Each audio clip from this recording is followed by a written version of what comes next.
Hey, what's up? Ash here, and we are gonna go over your breath. Something that you do every single day, 20,000 plus times a day without even second thought.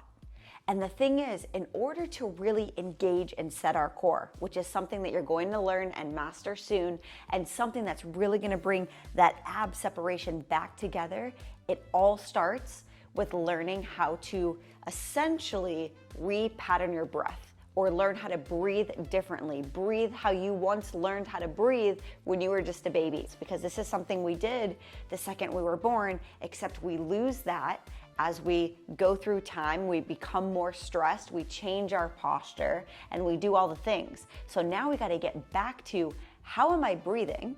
Really think about, how am I breathing? And how can I change that to make it the most effective so that I can actually work and set my core properly and heal my separated abs and get the definition and all the things that I'm hoping for.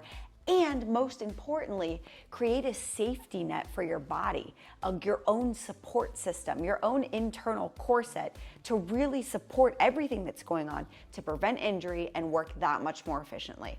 So there are several ways to breathe, but we're gonna mostly focus on the stressed breath because that's what most of us do. And then what we need to do to get back into what I like to call the 360 breath. I'm sure you may have heard that term before, but really we're trying to breathe in a 360-degree way.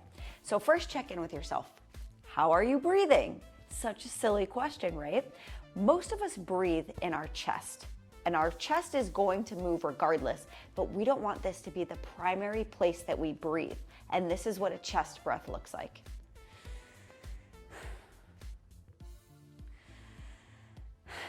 Now, of course, I'm exaggerating. You're not walking around doing this all day, but you are in a lesser sense. This is how we breathe. We're using a lot of muscles in our neck, a lot of muscles in our shoulder, all of which to help us breathe.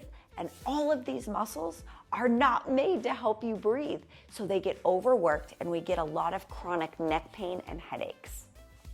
So we wanna bring our stressed breath down into your rib cage, relax all these muscles here so that they don't have to work overtime, and actually work the parts of your body that were made to help support your breathing. So place your hands on your rib cage, your lower rib cage, right here. Now, while you do this, step one is gonna be to relax your shoulders down and away from your ears. This may feel super weird before we even start. Now I have my fingers on the front and I have my thumbs in the back. And what you're gonna do here is relax your shoulders, close your mouth. We are just gonna breathe through our nose for the time being. Now on your inhale, I want you to fill up your entire hand. So the inhale, you're filling up the belly, the sides of your rib cage, all the way into your thumbs in the back. And as you do this, you should feel your hands moving apart, moving away. You're filling up and inflating a balloon, okay? And on your exhale, I want you to feel everything come back together, and your belly, the front and the sides and the back of your body are moving in away from your hands like a deflated balloon. So the inhale, the balloon inflates, the exhale, it deflates. And this is what we want to try to do, but in a 360-degree way. So from your front to your sides to your back. We want to get into all three of those. We don't want to ignore the back, and that's the hardest time I find for anybody that I work with. They just can't get the breath into their back. So this is for you to check in. Let me know where you have questions, where you feel stuck. But this is what we need to get down first before we can move on to tightening and engaging and working our core properly, is getting this breath pattern down. So let's try one more time.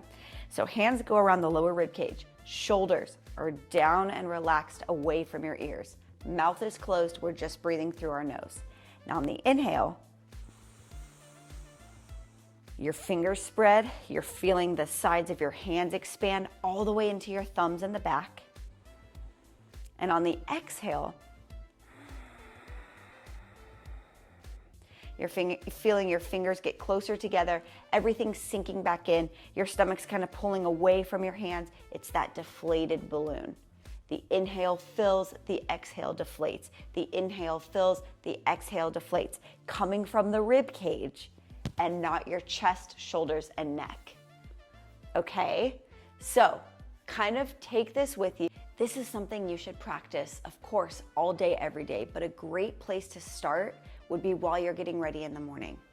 So while you're getting ready in the morning, practice inhaling and exhaling. Where is your breath? Where is your breath first thing in the morning? Can you wake up and kind of down-regulate your system? Meaning we're not starting our day in this stress state. Can we breathe into the rib cage and start our day from a more calm state? This physiologically is going to help you de-stress from an internal standpoint, which is pretty amazing how powerful your breath is. So practice this while you're getting ready, while you're brushing your teeth, doing your hair and makeup if you do that, or whatever that looks like. Start to really focus on your breath first thing in the morning, especially as you're getting ready for your day. That's gonna be huge and so important. And as you can start mastering this one time during your day, you can start taking it with you throughout the day. We always want to start somewhere. Grab yourself a Post-it note, stick it up on your mirror, breathe from the rib cage. Little reminders to kind of help trigger, oh yes, I don't want to be breathing here, I want to be breathing here. Okay, if you have any questions, let me know.